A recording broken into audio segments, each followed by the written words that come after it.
What if a brain could literally tune itself back in, find its rhythm again after years of static? Today, we're following one patient's remarkable neurological journey. She's a 71-year-old woman with mild cognitive impairment who received Lumit therapy and then had 3 brain scans taken over about 65 days. And what the data reveals is honestly one of the most compelling stories I've come across. Signals nearly doubling in strength, processing speed snapping into focus. The brain's regions learning to coordinate in ways they simply weren't doing at the start. So let's open these scans, read the data like a map, and find out what actually changed inside her brain. Here's our roadmap. We'll start with the baseline, where her brain was at the very beginning. Then we'll unpack 3 major findings: signal strength, processing speed, and a network reorganization that really surprised me. We'll look at one tricky puzzle in the data, and finally, the verdict. Our patient is 71 years old. Her first scan, the baseline, was taken in December of 2025. Over the next 65 days, she returned for 2 follow-up sessions, one in January, one in February. 3 windows into her brain's electrical activity, each roughly a month apart. 3 snapshots of a brain in motion. Before we dive in, here's the analogy that unlocks everything in this report. Think of the brain as an orchestra. Each region is a section: strings, brass, woodwinds. For beautiful music, they need to play together in time, with the right balance. Our brain scans measure exactly that: signal strength, timing, and how well the sections are coordinating. Let's hear what her orchestra sounded like. Let's start with what might be the most dramatic number in this entire report. The brain's detection signal, called the P300 voltage, measures how powerfully your brain reacts when it recognizes something important. Low P300 power is a hallmark of mild cognitive impairment. At baseline, hers was 13.1 microvolts. By the second session, 22.9. By the third, 24.0. That is nearly double.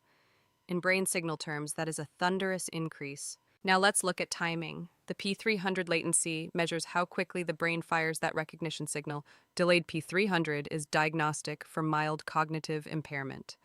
At baseline, it was 452 milliseconds. Sluggish, well above the target range. Then in session 2, it compressed dramatically to 292 milliseconds, actually faster than target. By session 3, it settled to 336 milliseconds, landing right inside the ideal window, both P300 markers telling the same story. Physical reaction time tells a beautifully consistent story, and it adds something the ERP data doesn't show alone: stability. At baseline, her average response was 378 milliseconds, but with huge spread by team, over 100 milliseconds of variability. By the final session, she was at 284 milliseconds, and that spread had tightened to just 40 milliseconds. Not just faster, dramatically, measurably steadier. Now here's where the story gets genuinely fascinating. At baseline, the brain's orchestra had a problem. The rear temporal sections were way too dominant. One particular connection between the left temporal and left central regions had a coherence score of 0.89. That's extremely high, like a single instrument section overwhelming the rest. The front and center regions, meanwhile, were barely talking to each other. By session 3, that picture had transformed. The overdominant temporal connection dropped from 0.89 all the way down to 0.36. And the connections that were barely whispering? The left to right central link went from 0.18 to 0.59. Front left to front center climbed from 0.65 to 0.90. The sections that were silent found their voice. The ones that were too loud found their balance. And this wasn't a sudden jump, it built steadily. The left center to mid-center link went from 0.43 to 0.68 to 0.81. The right center to mid-center connection climbed from 0.69 to 0.78 to 0.84. Every session, those central coordination links grew stronger. The musicians learning to listen to each other session by session. There's another quiet but meaningful shift worth noting.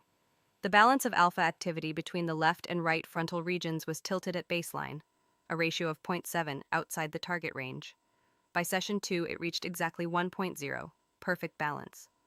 By session 3, 1.1, right at the upper edge of the ideal window, left and right finally playing the same volume. Now, the puzzle, the brain's peak frequency, its internal tempo, didn't shift the same way in every region.